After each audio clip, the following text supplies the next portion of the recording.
അടുത്ത അമാവാസ്യ വന്നു. വായുരാശിയിൽ 4 ഗ്രഹങ്ങൾ, ജലരാശിയിൽ 4 ഗ്രഹങ്ങൾ. വ്യക്തികൾ കണ്ടു തുടങ്ങി. പലയിടത്തും കൊടുങ്കാറ്റുകൾ ഉണ്ടായി. പ്രത്യേകിച്ച് നമ്മൾ ശ്രദ്ധിക്കേണ്ടത് ഈ ആശുപത്രിയിലൊക്കെ അഗ്നിബാധകൾ ഇപ്പൊ കുറേ ഉണ്ടായി. അത് ഈ കുച്ചൻ നമ്മുടെ കാലവൃക്ഷച്ചാട്ടിന്റെ ഇടവൻ രാശി, അതായത് 2ാം രാശിയിലോട്ട് നോക്കുന്നു. ഒപ്പം ശനി ദൃഷ്ടിയും കൂടി ഉണ്ട്.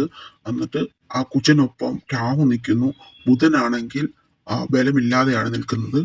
ദിവസങ്ങളിൽ ശ്രദ്ധിക്കേണ്ടത് ഈ സ്ഥാപനങ്ങളുടെ തലപ്പത്ത്, അതുപോലെ ഭരണപരമായിട്ട് മുൻനിരയിൽ നിൽക്കുന്നവരില്ലേ, നേതാക്കന്മാരെയൊക്കെ അവരുടെ ആരോഗ്യമൊന്നും സൂക്ഷിച്ചുകൊള്ളണം. ആശുപത്രികൾ പ്രത്യേകം സൂക്ഷിക്കണം. കുഞ്ഞുങ്ങളെയാണ് കൂടുതൽ സൂക്ഷിക്കേണ്ടത്. പ്രതിരോധ മേഖലയിലുള്ളവരും എല്ലാവരും സൂക്ഷിക്കേണ്ട സമയമാണ്. ഗുരുദൃഷ്ടി ഉള്ളതുകൊണ്ടാണ് നമ്മൾ കടുപ്പിച്ചൊന്നും പറയാത്തത്. അല്ലെങ്കിൽ നല്ല നല്ല വലിയ ഭൂകമ്പങ്ങൾ ഉണ്ടാകേണ്ടതാണ്. ഈ ഗുരുദൃഷ്ടിയാണ് തടസ്സമായിട്ട് നിൽക്കുന്നത്. ഉണ്ടാകണമെന്നല്ല പറയുന്നത്, അതിന് തടസ്സം അല്ലെങ്കിൽ അത് കുറയ്ക്കുന്നത് ഗുരുദൃഷ്ടിയാണ്. നല്ല വിഷയോഗമാണ്. അതുകൊണ്ട് തന്നെ വാതക ചോർച്ചകളും അങ്ങനെയൊക്കെയുള്ള കാര്യങ്ങളൊക്കെ ഒന്ന് സൂക്ഷിക്കണം.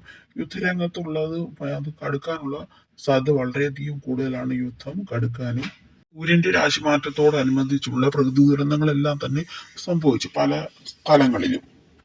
പ്രാർത്ഥനകൾ ഗുണം ചെയ്തിട്ടുണ്ട് ഇതുവരെ. അങ്ങനെ ഗുണം ചെയ്യുക തന്നെ ചെയ്യും. ഭാരതത്തിന് വേണ്ടി പ്രാർത്ഥിക്കുന്നു. നമഃ ശിവായ.